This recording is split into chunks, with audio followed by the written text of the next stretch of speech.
As I mentioned previously, this was a much longer video and I've broken it down to 5 parts. This is the second part and it covers a number 3 smoothing plane. In this case it's a Lie Nielsen ductile bronze, but the principle is the same of whether you got a record, whether you got a footprint, whether you got a Lubin, whether you got a Stanley, basically it's the same. There are a couple of little differences, but I cover those in the video. So I hope you enjoy it and I hope you get to see the other planes. And if you've got any requests for any planes and I happen to have one, I'm more than happy to do a video on how to sharpen it and how to set it up. Look forward to your comments. Enjoy the video.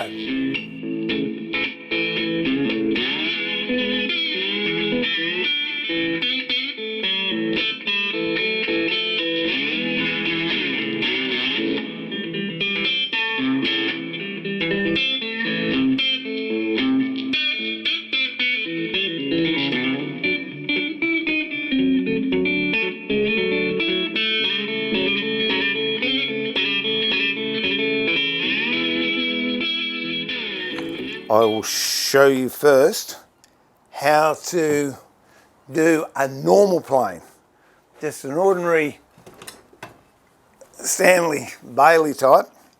In this case it's a Lie Nielsen 3 ductile bronze, which is one of my favourite planes. It just feels so nice. Alright, now these have all been sharpened but I haven't set them. So let me just undo this. Okay.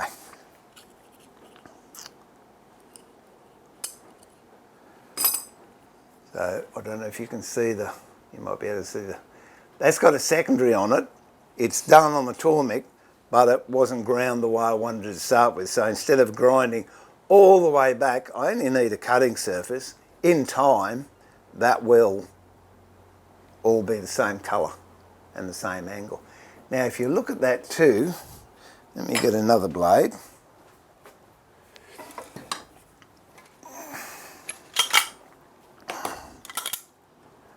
You'll notice I've got radius or radii on the corners of this, but not on this one.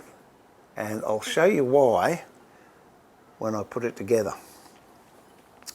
If you haven't got radii on it, you get what they call tram tracks.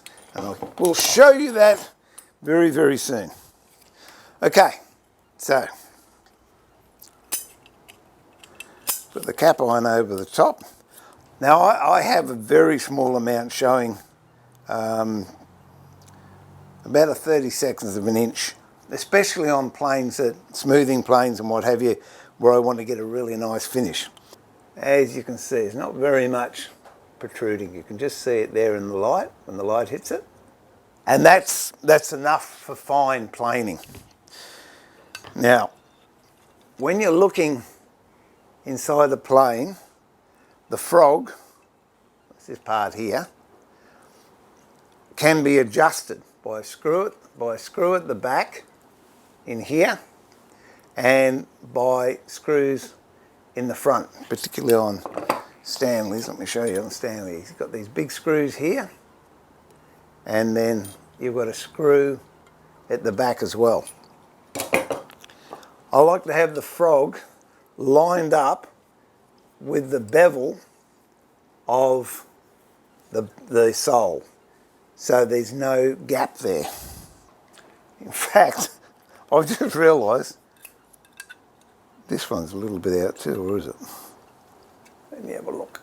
Oh, it is too. So what I'm going to do is I'm going to move that whole frog assembly forward.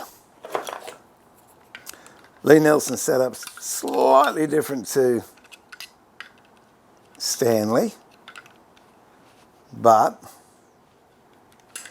not that much different. There you go.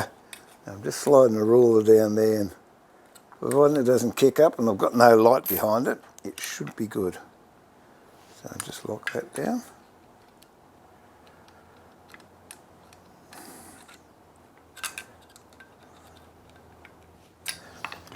So with the Stanleys, they've got screws here.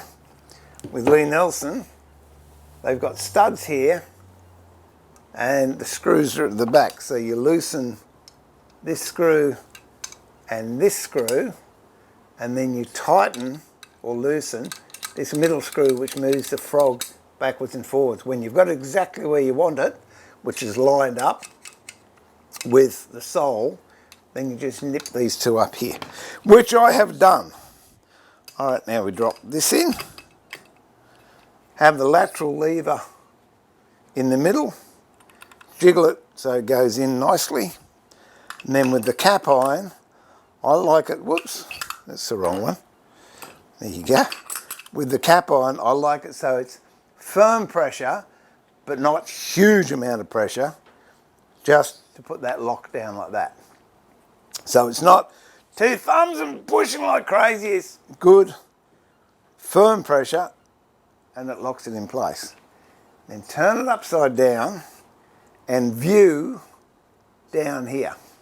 Just like that, and I can see I have got a huge amount of blade hanging out. So I'm going to back that off until it's barely noticeable. If I can see the thickness of the hair, it's too much. On this one, I know you can't see it, but the blade is up high on this side. So what I do with the lateral, which is this lever here, you move it towards where the blade is high. So it's high on this side, so I'm going to move that lever over very slightly. And now it's just about even a little bit the other way. So we'll just go the other way a little bit. That's it. I'll back it off a smidge. I reckon we could be good to go. Let's have a go.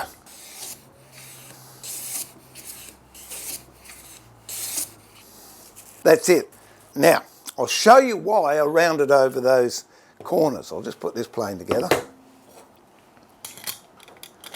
Okay, I've got a bit of cedar in there.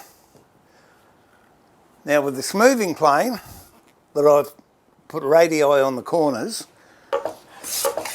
this is what I can do.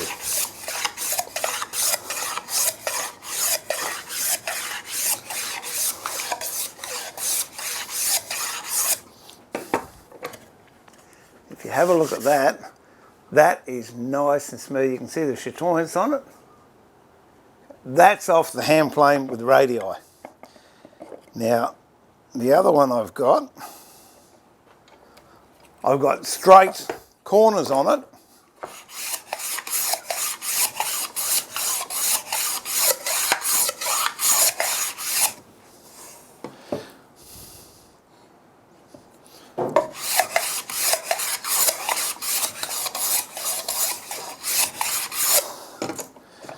I don't know if you can see it, but it's got track marks on it there. You can see it going, where are we? It's hard to do backwards. There you go. See those marks. Whereas if I go back to the one with the radii on it,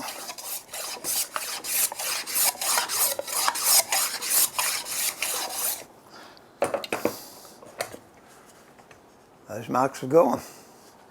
And if you look at both planes, they are both doing very nice fine shavings. So there's a trick. If you're going to use a plane for finishing, doesn't matter if it's a 5.5 or a 7, but you want to do a finished job with planing, make sure you take the corners off the blade and you'll get a much cleaner cut. Okay, so that's how to set up a block plane. And Lie Nielsen number 3 or Lie Nielsen number 8, any of them, it's the same deal. We'll do a Stanley now. Oh, whichever one you want, we'll do a number 7. That's right up the other end of the scale.